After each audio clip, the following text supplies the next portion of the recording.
oduu gammachiisaa isin dhageessifnaa. Poolisiin Oromiyaa waamicha waraana bilisummaa Oromoo fudhachuun ulee diinaa hin taanu jettanii gara dirree qabsoo dabalamaa jirtan ulfaadhaa isiniin jennaa. Injifannoon ummata Oromootiif. Gadaan gadaa bilisummaatii. Ilmaan Oromoo miseensa humna addaa poolisii Oromiyaa fi raayyaa ittisa biyyaa Itoophiyaa keessa jirtan waamicha waraana bilisummaa Oromoo oboo dhageessanii gara mooraa qabsoo bilisummaa Oromootti dhufuu keessaniif galatoomaa isiniin jechaa, ammallee ilmaan Oromoo mooraa diinaa keessa jirtan asirraa fakkeenya fudhadhaa.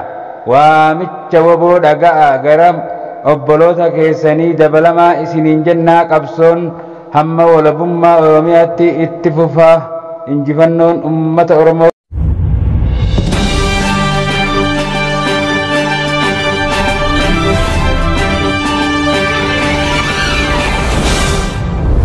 Akkam jirtan hordoftoota keenya, oduu yeroo kanaaf qabnu isin dhaggeessifnaa. Hangafoota oduu wajjin gullallee wudurraa.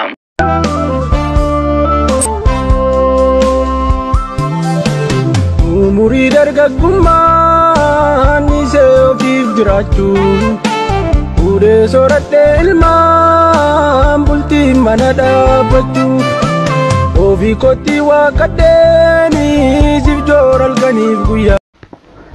Yooyaa ashamaa harka fuunee oduu gammachiisaa. Baga gammaddan baga gammanne.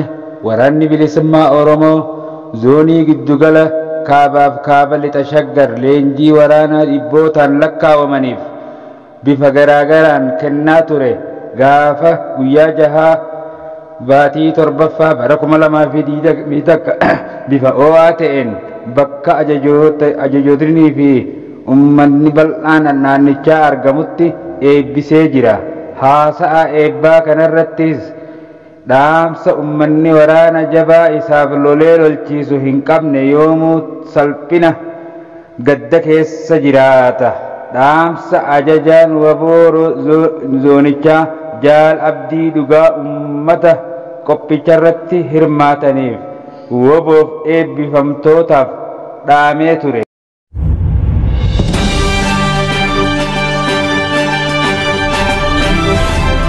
Oduu bal'inaan. Haleellaan waraanni bilisummaa Oromoo woboon zoonii lixaa adoolessa 7 bara 2020 takka godina Iluu Abbaa Booraa aanaa Diiramu. Waraanni bilisummaa Oromoo godina Iluu Abbaa Booraa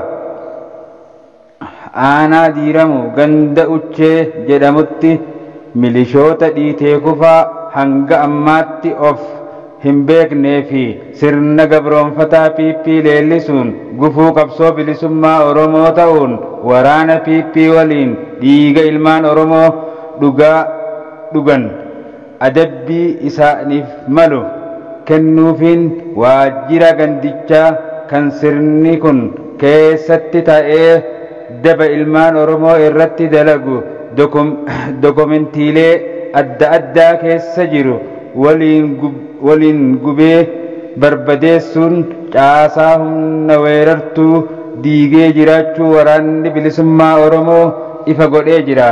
Injifannoon ummata Oromooti. Hordoftoota keenya, balballoomina oduu kana gadaa tuubii irraa kan isiniif dabraa jiru laayik, sheer, sabiskiraayib gochuudhaan nu hordofaa, nu jajjabeessaa isiniin jenna. Biyyaaf saba koof jedheeni awwaale fedhii kiyyaa. Obaafa dunnaanannee beelaa deemuu waadha.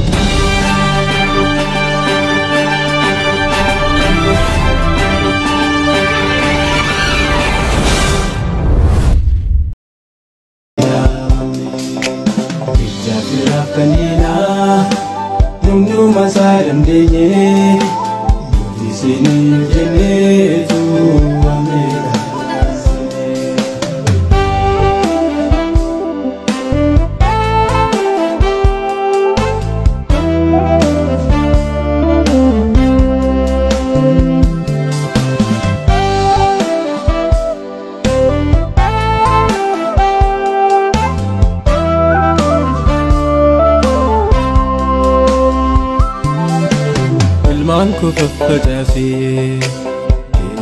ke kofati firafi alladise sifan gale katati otu manuf daddabu balbane bogochu gabbana sifu sufan ilade gugubachu tuka qabdu waboko nutu sininu banne ero gidira brako isim birana banne ilmitane to siti situ nedina wajin olala afarseto nudige amajadi tiba sirdina sechi gargar numbasu ake kafkayo kera omto danu